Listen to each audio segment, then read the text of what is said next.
All right, welcome everybody. Thanks for joining us today for our June 30th, 2021 Power Hour. Today we're going to take a dive into UAS field to finish workflows in TBC. If you have any questions throughout the presentation, go ahead and type it in the questions box. We might have quite a few people on today, so we'll try to get to your question right away, but we will get back to everybody via email and get all your questions answered after the presentation. My name is Shane Lyons. I'm the TBC Technical Product Manager out of Dayton, Ohio, and our presenter today is Mike Tartaglia with SITECH Southwest. Mike, you want to go ahead and introduce yourself? Yes, I'm Mike Tartaglia. I'm with SITECH Southwest. I am, as they say here, the internal specialist and for drones and Trimble Business Center, as well as field layout. Excellent. Thanks, Mike. So just a quick agenda today. First, we're going to go into some flight planning and preparation. That's crucial to having a successful mission in the field. We'll go into data collection and applying that flight plan to the field operations. Go into the processing of the aerial survey data, and then cleanup and deliverables.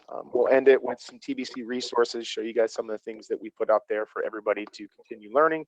And then if we have some time, we'll answer some questions. And like I said, we'll get back to everybody via email if we do not get your question answered today. So with that, I'll go ahead and pass this over to Mike and we'll get started.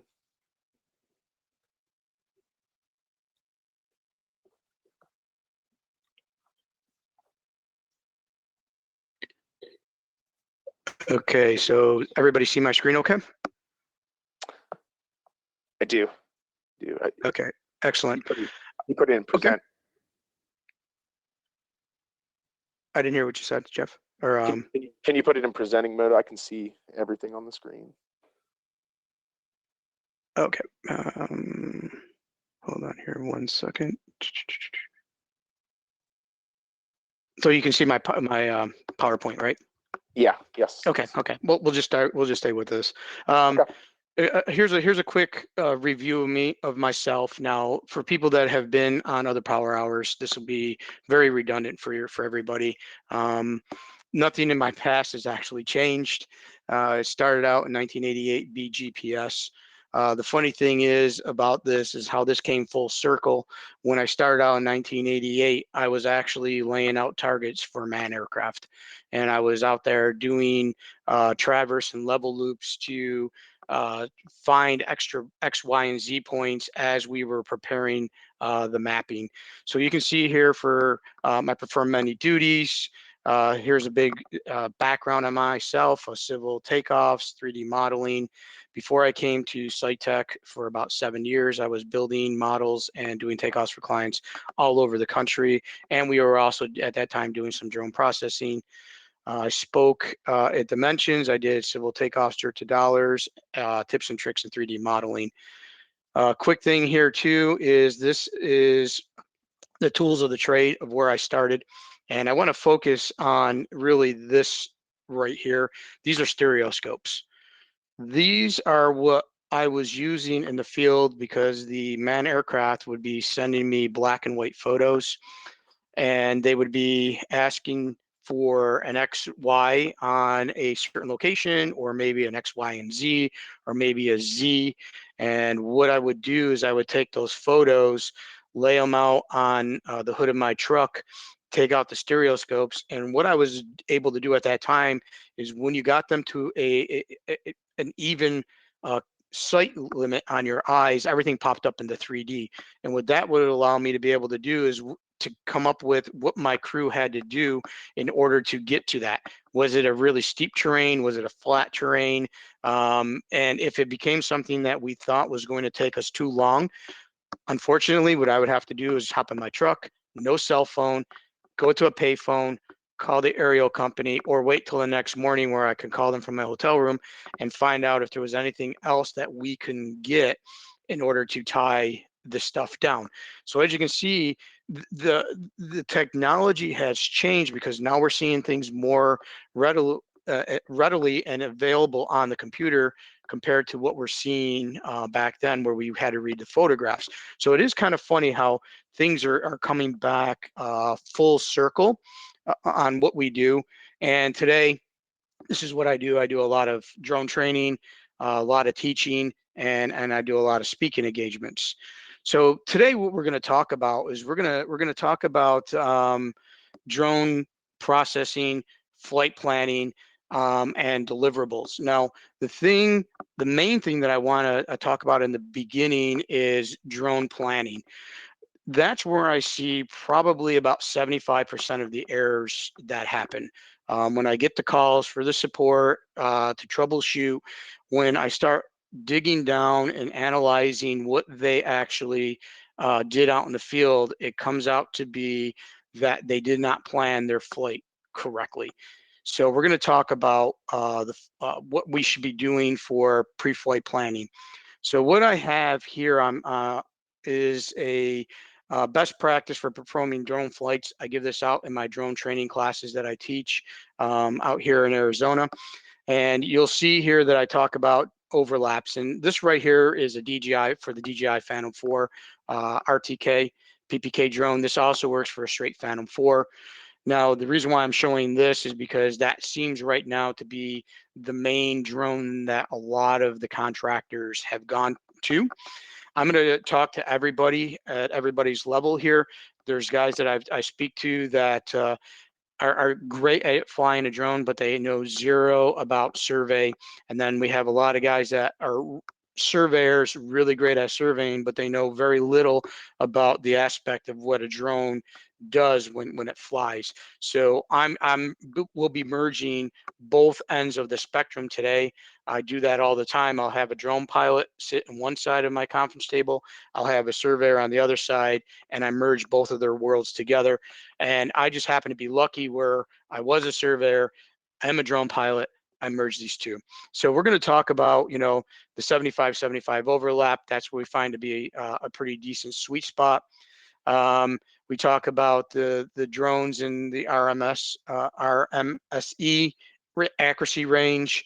I like to fly about 225 and 250 for a standard drone flight to yield me my quantities. This is what I usually fly at.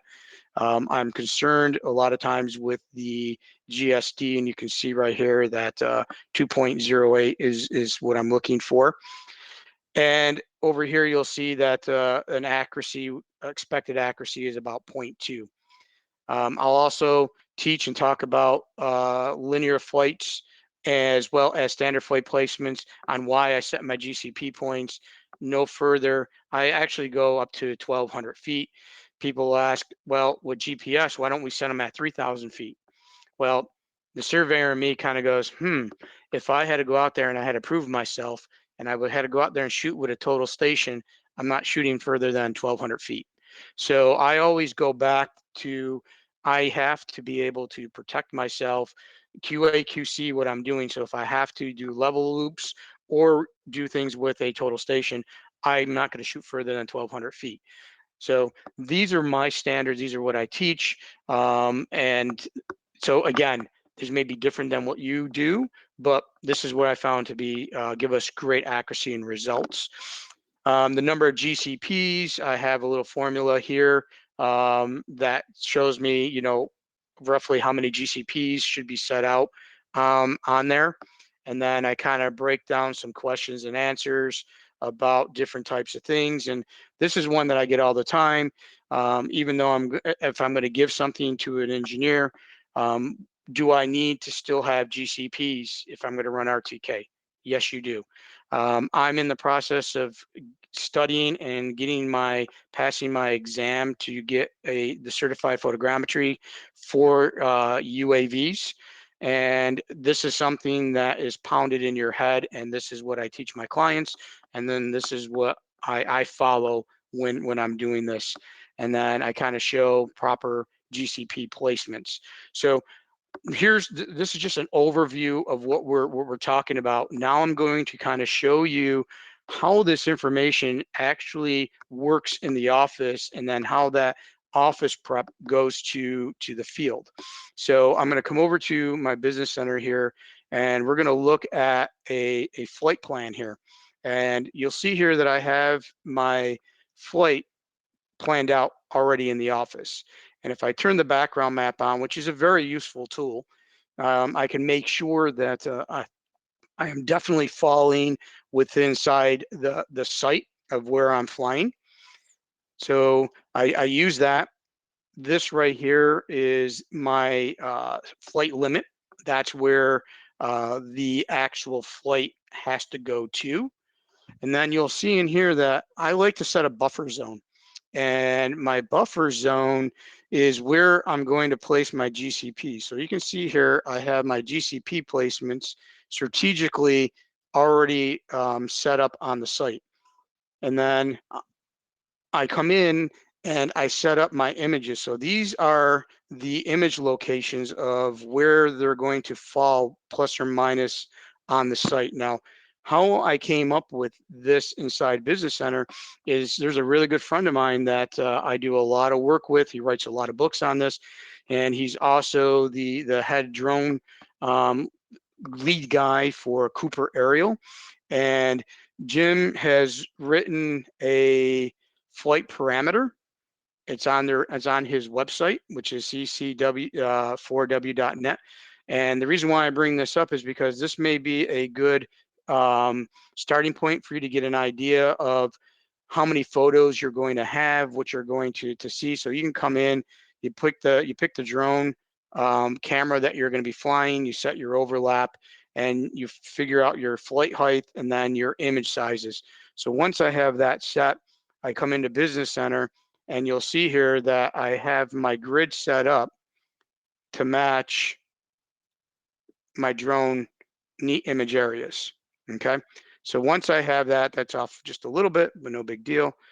What we do is we come in, and then from here, I strategically make sure that my GCPs are going to be seen in a set number of photos. So I'm going to have a tie down. Where I see a lot of issues happen is that planned, and we may have only one photo that this is in, or we may have 0 photos because the GCP is placed out here.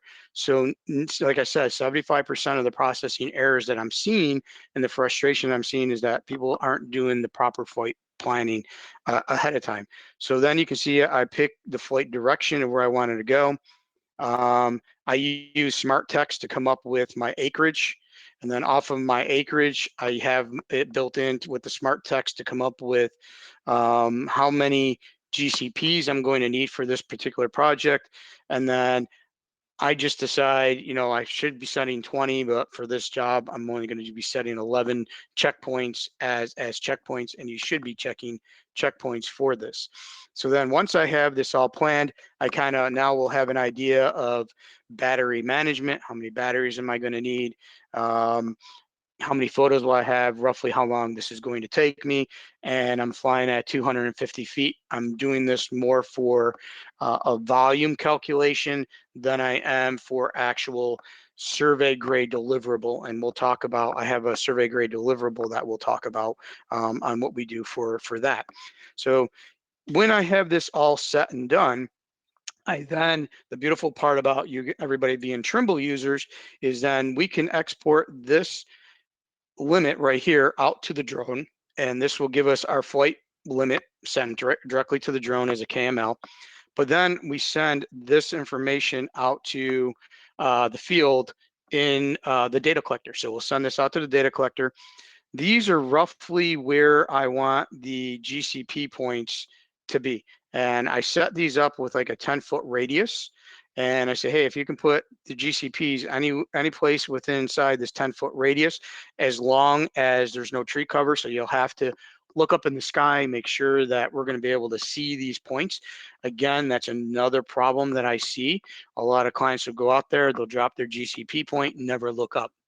And they'll won't realize until they look at their photos that about 70% of the photos are covered by tree cover, which has now lowered their accuracy to that GCP point. So when I hand this out to either the client, because a lot of times when I'm doing the training for the client, and we'll go out there and they're going to fly their site, I teach them how to pre-prep. I tell them, look up, make sure you'll look up. Also use Google Earth. Go into Google Earth, go into 3D view, look for power lines, look for trees, see what you have. Get to know your site before you go out there. Again, too many people just go out and drop, and I'm going to explain to you, if you have to do that, another little trick on what you can do to make sure that you don't overfly, which can take and kill processing time, or you underfly because you don't know exactly where you are. So we'll send this out to the field. They'll go out, they'll lay the GCP points, and then the flight will take place. Once the flight takes place, we'll come in and I'll show you the images from the drone flight. So now this was flown with a Phantom 4 RTK drone. And what you'll see here is that my drone flight pretty much falls almost exactly to what I pre-prepped in the office.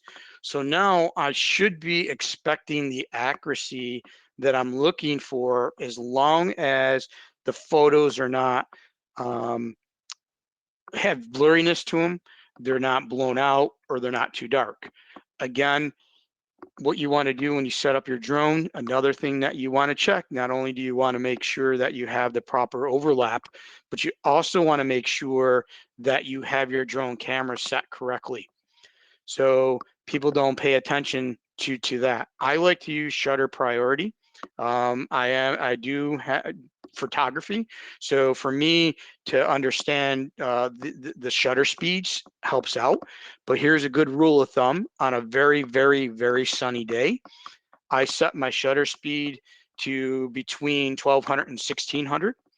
On a cloudy day, I set usually between 1000 and 800 on a cloudy day. And that has seemed to yield very good results on the photos for clarity, no motion blur, and it seems to give me even lighting as much as possible throughout the flight. So you can see here that these images and the flight paths fall just very close to being within inside the limit that I did. Now, there's a couple ways you can fly. You can go out there and you can just arbitrarily throw the drone up in the air after you get your flight planning done, and you can fly your site. I like to do two things. You can either set up your 986 rover and you can put it in data logging mode with the base mode, and you can create a T02 file. What I recommend for the T02 file is that you definitely put that on top of a known point. We need to know the relationship of a known point.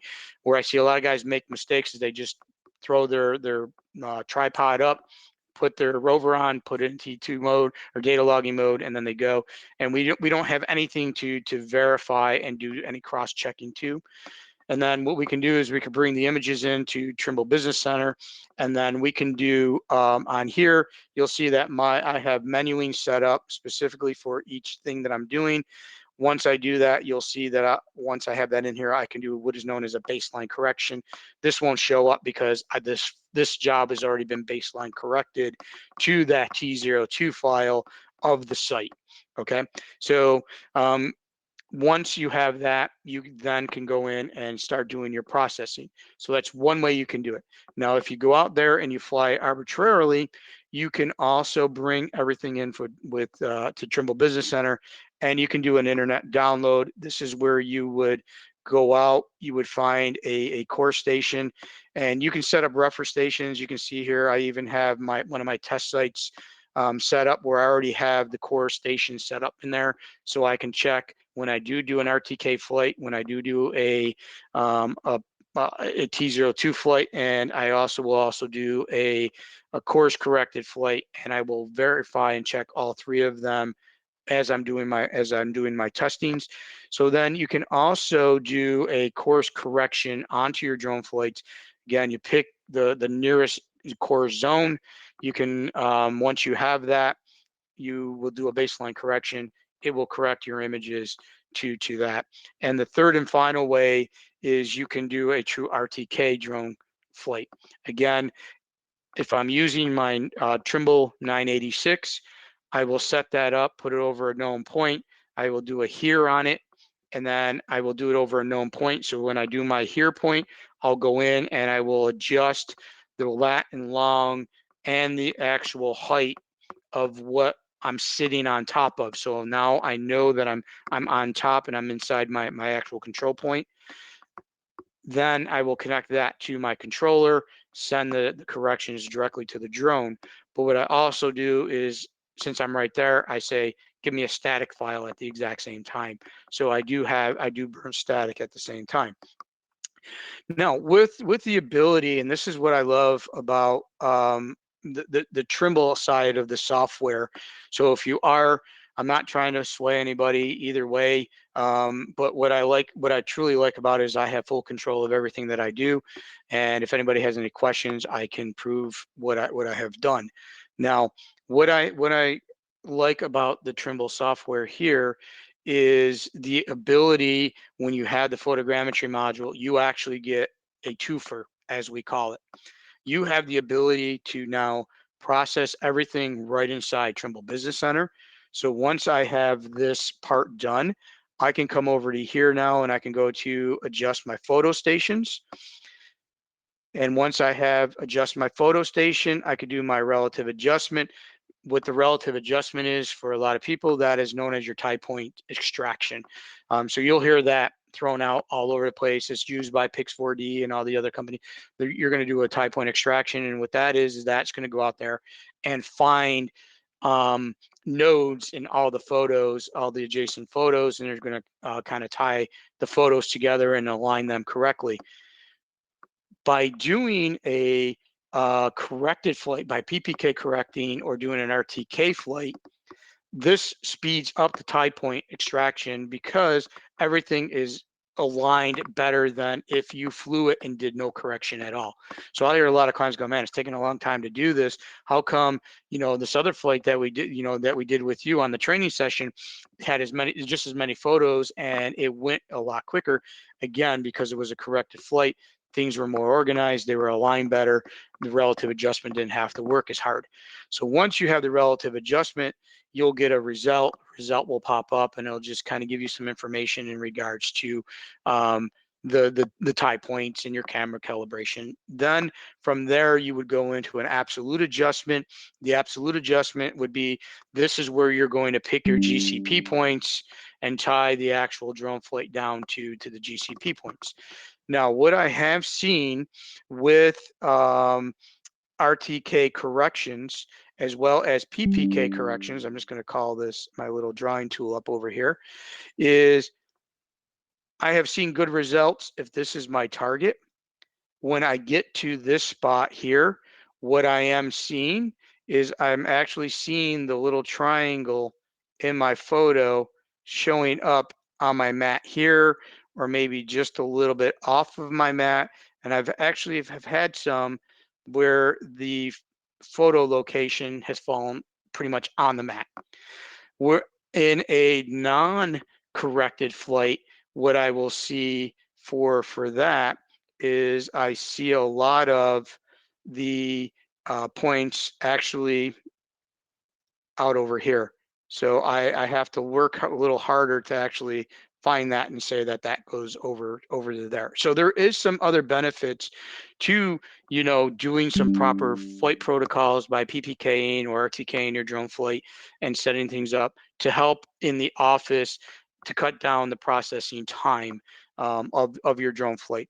Once that is done and you have all this done, you would do an adjustment and then a report will pop up.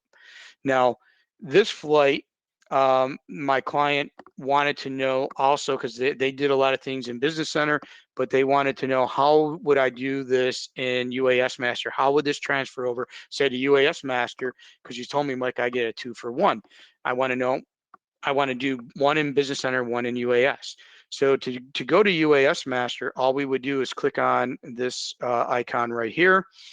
And the cool part about this, and this is where this is so awesome, is that the site localization will transfer over to UAS Master. So you're still working one-to-one. You're not having to worry about if they did a local coordinate system. You don't have to worrying about arbitrary systems and working those things out and then sending your cloud back and make sure that you got the scale factors and everything correctly. You can do a one-to-one.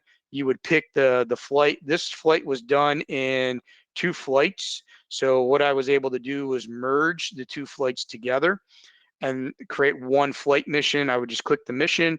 I would click my GCP points, and then I would click OK. And what would happen is that would send, excuse me, I got to do this, everything over to, in this case, UAS Master. So you can see here that there is the drone flight done and processed in UAS Master, and then everything was sent back to Trimble Business Center when the processing was done. So again, you do have 2-for-1 on this. You'll see here, once you're done with your processing, you will be given a processing report. And everybody immediately wants to go to and ignore a lot of some of these other things that are in the report, which is very important.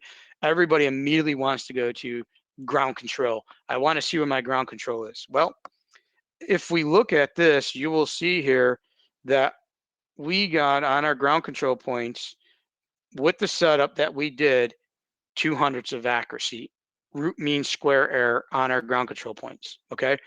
Everybody's going to get giddy and say, man, I have, 200ths of accuracy. Well, yes, on the GCP points. So now I'm going to scroll down, and this is where having checkpoints comes in.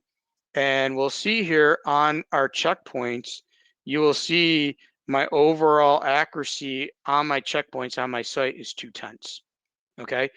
Now, everybody be like, 2/10? You're kidding me. Oh, man, that stinks. Well, if we come back to this report right here that I have put together, we are falling within expected accuracy range of that. And they're saying 200 feet. We did this at 250, and we're still getting within that accuracy. This is still within, 1 foot contour range to be able to produce 1 foot contour range. Now, I do want to put this in a little more perspective because we're talking drones here. We're talking drones are affected by lighting, and you'll see that when we get into our deliverable part. Drones are affected by the lighting, by shadowing, by brightness. So yes, you will see some discrepancies. But where I want to kind of put this into better context is I came from the paper plan days where I knew how things were created by manned aircraft. And back in those days, we were handed paper plans that had 2 foot contours on them, and we thought nothing of it. We bid our jobs, and we lived and died by those 2 foot contours. And as we know, when you're flying with a plane, yes, you could be right on the money, or you can be off a contour or 2 on that, and nobody said a word. But people will start complaining about 1/10 and 2/10. So I just want to kind of put that back to reality here. We're flying this with a drone. You're doing it in 30 minutes, 35 minutes, something that would take you hours to do, or even days to do with standard survey practice. But again, we have to go back to standard survey practice in order to get the drones to give us accurate information, and we have to strategically place our GCPs. Now, when we plan that in the office, we may add extra GCP points because we may see that there may be a bluff that we need to get, or there may be a drainage channel that we couldn't really identify in the office. So then we may put extra check GCP points on both sides of the bank. So same protocol and mindset that I teach a lot of these drone guys. I teach them basic survey knowledge. If I was going to survey this is how I would create my line string in the field for my top of bank, bottom of bank. You got to think about this when you're doing your drones. How do I control it? I'll be controlling that with GCPs out in the field to get as accurate as I possibly can at that point in time. So once we bring that in, you'll see that we have that brought into Business Center. And when I come over to here, I'll turn off let me come in and turn off these photos over here into this area here. I'll come in, turn off my photogrammetry, turn off my raw data. I'll hit apply. And now I'll turn on the georeferenced image. So there is the image brought directly back into Trimble Business Center. You can see even at 250 feet, we still have pretty decent clarity on our GCP points. And then you can see here, we can bring the scan in. And if I, when I'm doing certain things, I like to look at my scanning in certain colors. Certain things pop up to me in different colors. So you can click on it, you can change to what you want. I'll put this back to true color here. Let me click back out here. And I'll turn off the georeferenced image. And you can see here that this is the drone flight. And you can see that we still have pretty good clarity that if you were to pop this up to somebody, they would actually think you're probably looking at your ortho. So again, what type of flight you're doing will be depicted upon how high you fly and what you're looking for accuracy.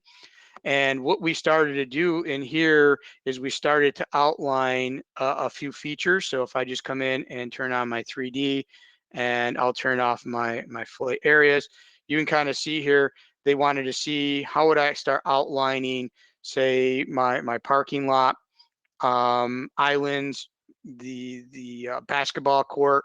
What they really were going to be working on here is they wanted to know what the volume calculation was for these dirt piles in here.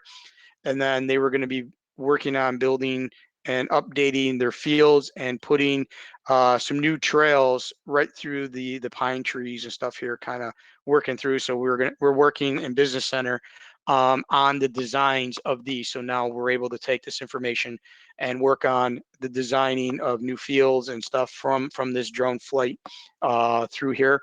And you can see that we're able to add extra stuff onto this as we're doing our drone flight. So again, flight planning, key thing, make sure. Now, what I'll do is I'll turn this off. I just kind of want to show you a couple other things here in regards to what I was talking about. Let me turn this off. And I'm going to turn on my GCPs. So I'll come back over and turn on my raw data, turn on my points, and find my raw data. Click apply. Okay. Oh, so now I'll turn on my flight GCP points, and we'll turn on the flight checkpoints. And you'll see that this is where I had wanted them, and we planned it in the office. But due to tree locations, you see we had to move them outside of the areas.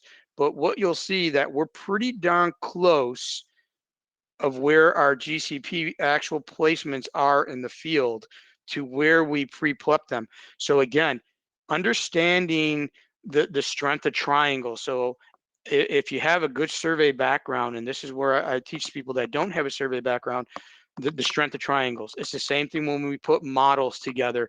It's the strength of triangles on your model. Is your triangles too close or your triangles too big? That will depict on how well your machines and your model actually is in the field. Same procedure in the office. Photogrammetry software works on strength of triangles. So the stronger the strength of triangles are, the better off they are. So when I am teaching people to do this and they are doing office planning, I actually have them start drawing triangles in the office on the screen to see, is it evenly distributed, or do I have one side that's overloaded, one side that's weak? If it is, let's come in and let's make some adjustments to make sure that we have triangles all over. So now we have that, and you saw that we did the root mean square error on the report, but I also like to use another tool that is set up here in Business Center. And you want to make sure that you have your scan on. Sometimes you'll make the mistake and you'll just have the image on, but you want to make sure you have your scan on, and you want to make sure that you're out of rectangular select and you're in polygon select. Okay. Now, I always say do the checkpoints, but I also like to do blind points too. And I like to check my stuff against the point cloud, because the point cloud, 90% of the time, I don't decimate my point cloud. I keep my point cloud the way that it is, and I create my surfaces other ways to yield me the results that I need for that particular project. So what I like to have these clients do, and I recommend for them to do it, is go out there and do blind checkpoints where nobody knows where they are. You get the point cloud done in Business Center, or you bring it in from UAS Master, and then you run a tool that we have in Trimble Business Center called Points to Point Cloud. And what this will yield you is going to yield you information in regards to accuracy of a particular point shot on the ground to that location of points to the point cloud. Okay.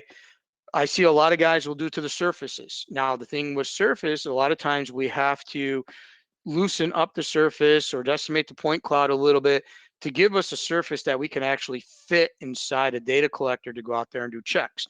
Again, remember, strength of triangles.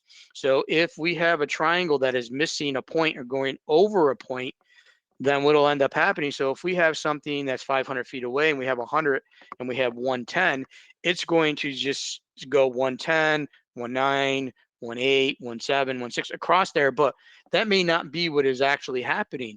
So somebody will go out there and they'll check it and they're like, man, I'm off by 5/10 in this area. Okay.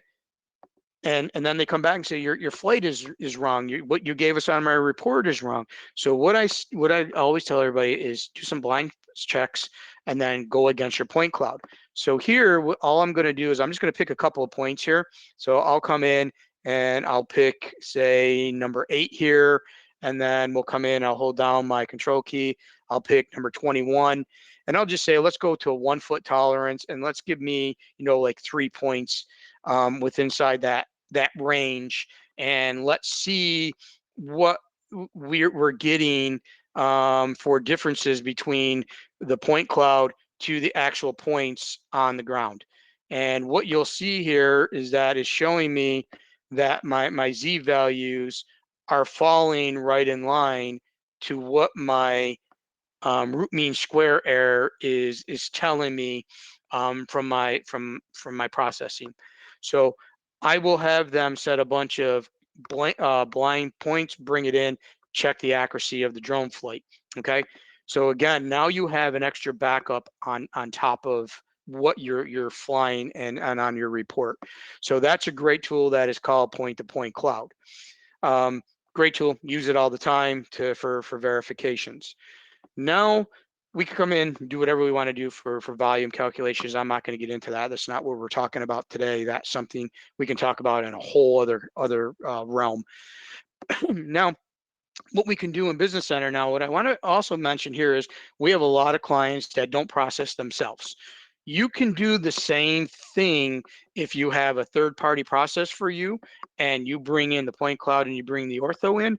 You can also do your blind spot checks out there and use the same tools that I'm showing you to create the results that you need, as long as you fly and meet the criteria that are needed. So again, you don't need just the process in Business Center. You can use these tools in Business Center to get you to the field to finish. Okay, so field prep, fly it, somebody else processes it for you, bring it back in, do the same stuff that I'm doing here now. Now I'll come over to another project here, and here's where I get my calls all the time, and this is where disappointment comes in. And here is what people see. They come in and they create their contours and they create a surface from a drone. And then everybody just starts going, this stinks. Look at this. This is junk. My contours don't look like that. My parking lot doesn't look like that. How am I supposed to work with this? Okay. Well, this is what you guys are getting. Okay. This is done because it is picking up light. Remember, everything by drones are done by light. And if we look in the shadow areas, you'll really start to see how bad our contours actually get. And my clients will be, but I want to create an as-built, or I want to give a deliverable. I want better contours. I want to be able to, put a presentation together and go in and say, hey, we flew this parking lot.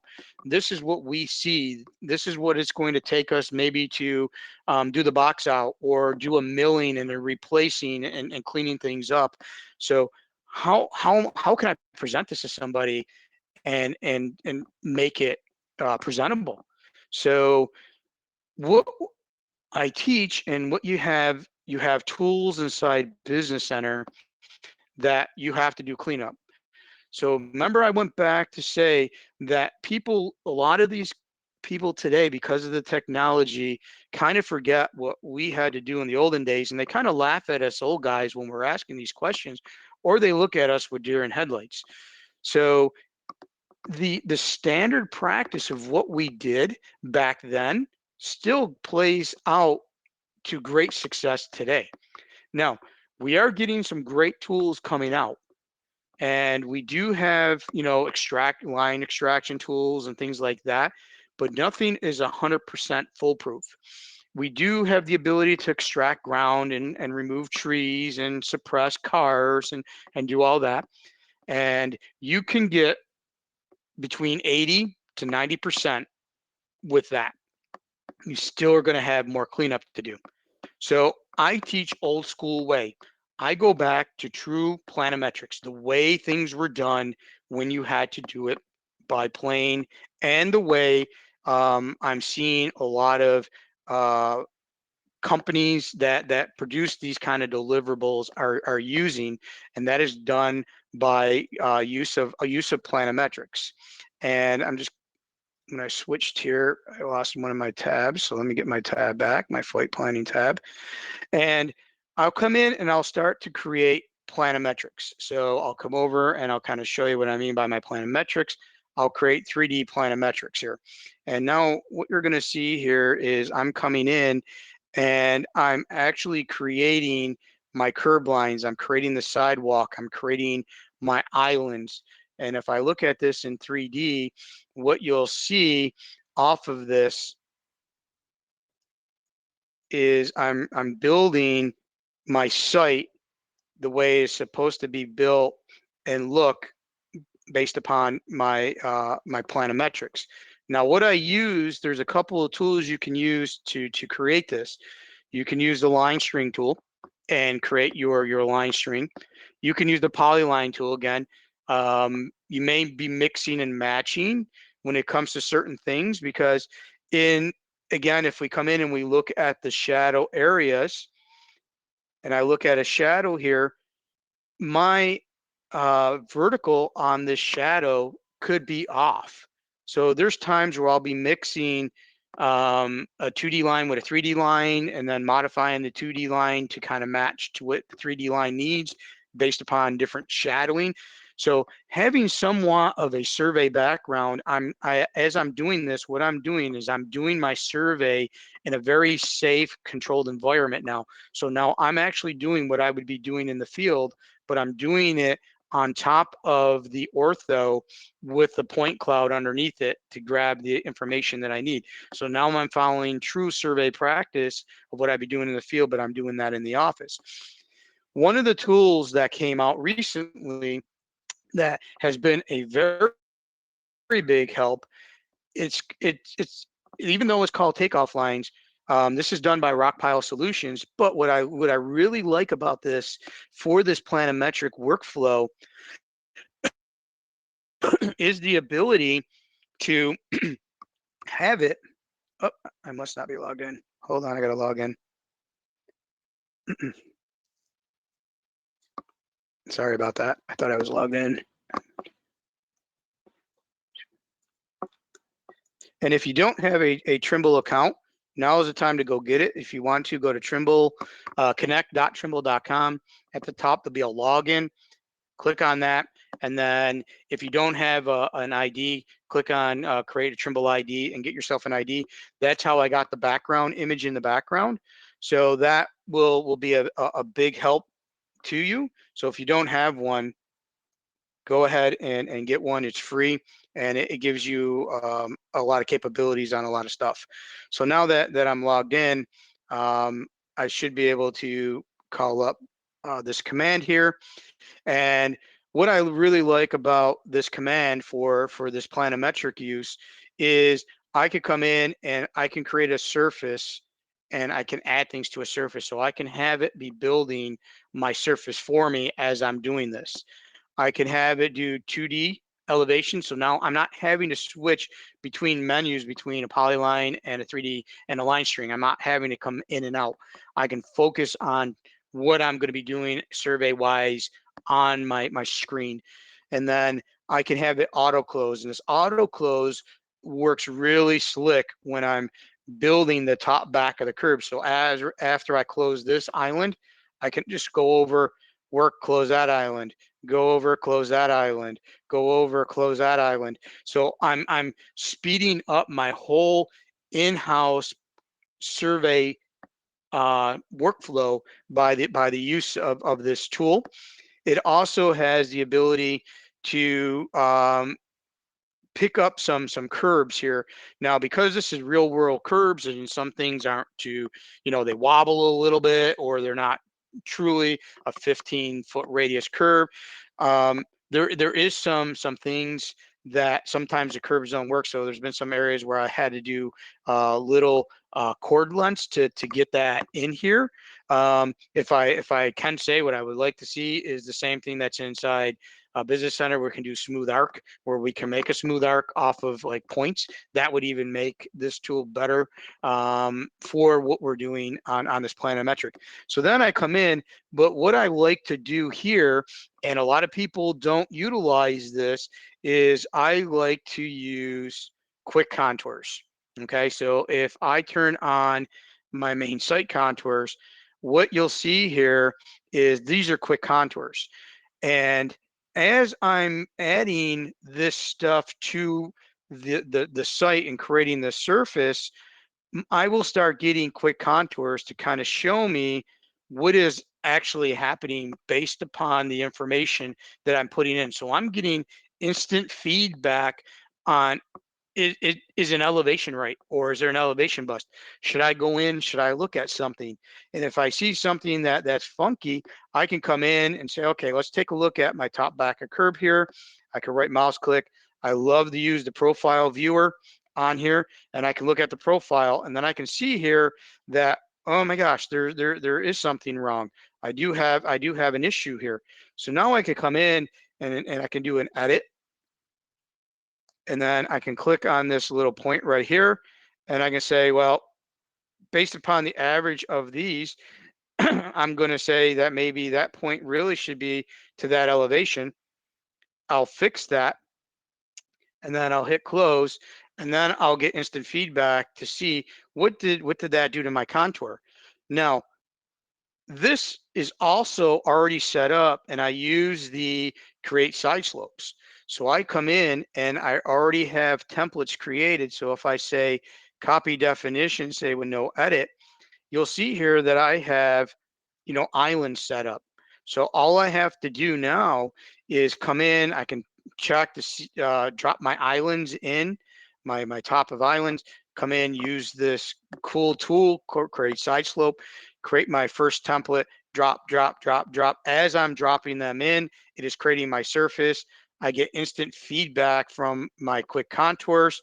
If I see things that don't make sense, again, this is where understanding the field, understanding what you're looking at, making sure that you have pictures, you do measurements. So I teach my clients, make sure you measure the curb, measure the actual face of the curb. What is my top curb width? What is my reveal on my curve? Is it 4 inches? Is it 5 inches? Is it 6 inches? These are important because then you can set up templates and you can make notes in a field notebook on what islands may have different types of curves. And then that way you can set up different templates, do this tool, drop, drop, drop. And now what you're doing is you're creating survey grade deliverables for what you need to do for presentations, or if you are a surveyor and you're going to present and deliver things to a consulting firm or an engineering firm, you can now start getting to your deliverable grade of what you need. So if I come back in and I turn on my drone contours, you'll start to see here that based upon my survey and my drones, you can see the differences based upon building your 3D planometrics. Once I'm comfortable with the 3D, the way the 3D looks, then I will go in and I will turn and use my site contours. Okay, so now I'll come in and we'll say, okay, let's take a look at our plotting and what I'm going to get ready for plot.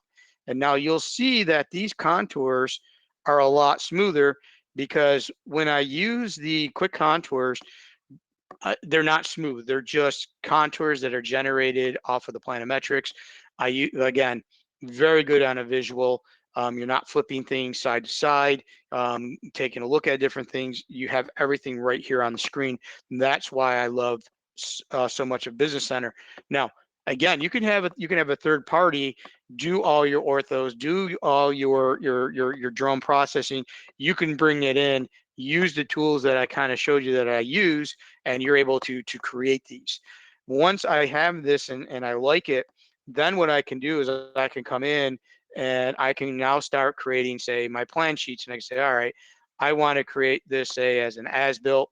So I can come into here and let's say I want to have an as-built sheet set up. You can come in, and now what we can do here is we can have a plan set up. You can have this show up on the back of a plan. You can say what the name of the flight is. You can have these hooked up to your settings in here, so you can see parking lot flight. That was the parking lot flight. So you can see that gave me the name.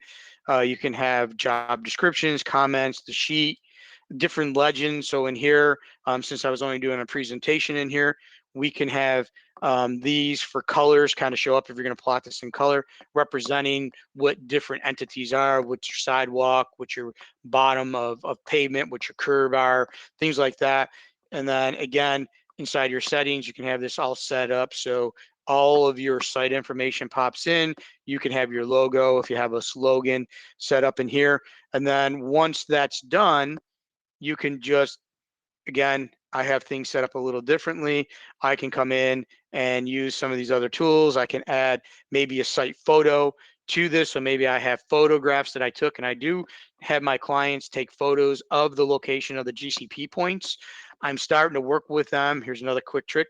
The T7s and the T10s and these data collectors today have a camera on them. You can take a picture with that in relationship to where that ground control point is sitting in the field. So for people in the office that are doing processing, they'll be able to look at a photo and go, oh, okay, I see it's near this particular power pole. I find this power pole inside these photos. I should be able to find that photo. I also mentioned, and if you saw on that last, the first project that I showed, where you saw the blue and orange target, right above it was an actual number. The number that is painted on the ground matches the number that's inside the point CSV file. So we know if I'm going to point 10, that point 10 is point 10 inside my CSV file. Very, very important. Things that are overlooked that cause tons and tons of headaches at the time of processing. So again, make sure you have that set. So you can take pictures. So if there's something in here that is unique that you want to have pictures of, you can do it.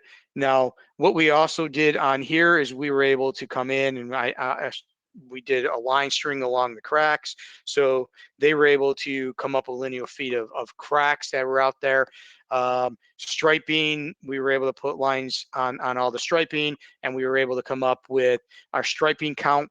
So again, what we were able to do is make this map a little smaller. So if I click on this and I needed room, I can always come in and say, okay, I want to make this plan just a little smaller on the screen here, and we can make this here, and then we can start listing, okay, here's the number of striping that we're going to have to redo. Here's the number of the cracks that we were going to have to seal. And, we can also put different color codings for what they were going to do full box out on, or maybe what mill and what they just said recommendation would be just maybe for a mill and replace. And we can put a very nice field to finish map together that they can then present to a client at time of bid presentation for what they were going to be doing. So I know I'm running out of time here, and I'm going to be giving this back to Shane to take over because they have some information they want to go over. Again, I couldn't get into everything, the very fine details of how I did all of this, but hopefully you kind of see the ability of what you have in Business Center with the photogrammetry module and the way it works today, that you have a 2-for-1. You can stay right inside Business Center, never leave.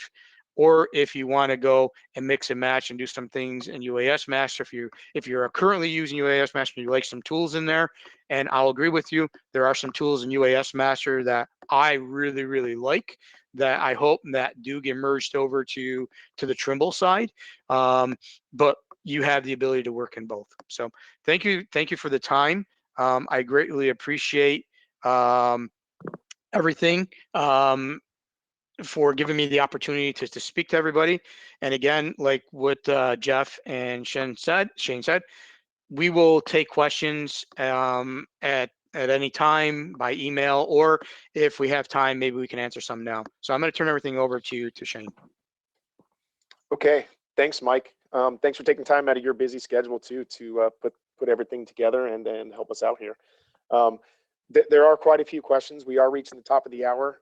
We will get back with everybody on every question via email. We'll get to this by the end of the week, but we'll have everything answered for everybody. I just want to talk real quick about some of the TBC resources that we have out there. Within the TBC homepage, we have some links that go to our YouTube channel, Facebook page, but at the bottom there, you'll see a resources PDF presentation. This is a PDF document that we continue to update. This has links to all of the different learning resources that we have out there for TBC, and there is quite a bit of material in there. It has links to the YouTube channel, has links to our sample data set where you can download some data and do some practice work. And then it has links to our e-learning, which is also a link inside of the support tab of TBC, that we have courses that we've designed that you get a certificate for. There are 4 different learning plans. There currently is a course in a learning plan for photogrammetry, so I encourage everybody to utilize that, and you'll get a certificate at the end of each one of those courses. In addition, at the end of the document, what I really like, and we put a lot of time into this, is we have everything split out by topic. So for instance, the aerial photogrammetry and UAS Master, we put together in here, and it has links for everything we have out there. So the tutorials that we have, which I really do encourage people to go to those have data included with them and step-by-step instructions on how to go through this from the beginning level to advanced level. And then we have links to all the power hours that are associated with photogrammetry, UAS, our YouTube links, documentation, including the new documentation that was just released in 5.5 on aerial photography concepts and workflows. So encourage you guys to take advantage of this. As I said, this is something we work pretty hard on and are constantly updating for our users to do some self-paced learning. So with that, we've reached the top of the hour. We will get back with all these questions. I'll try to get to all of them today if possible, but by the end of the week for sure. So Mike, thanks again for all the hard work put into this. And yeah, thanks guys. Not a problem. Thank you very much. If I could just interject one more thing. I am working with the L1 lens from DJI for the Matrice 300 on the LiDAR. So I am working on the point cloud workflow procedure inside Trimble Business Center, just to let everybody know that, because there's a lot of talk on that I'm working on that also too. Sounds good. So if you guys have any additional questions, feel free to reach out to your local geospatial partner, Trimble partner, and good. Thanks for joining us today, guys. Thanks, everybody. Appreciate it.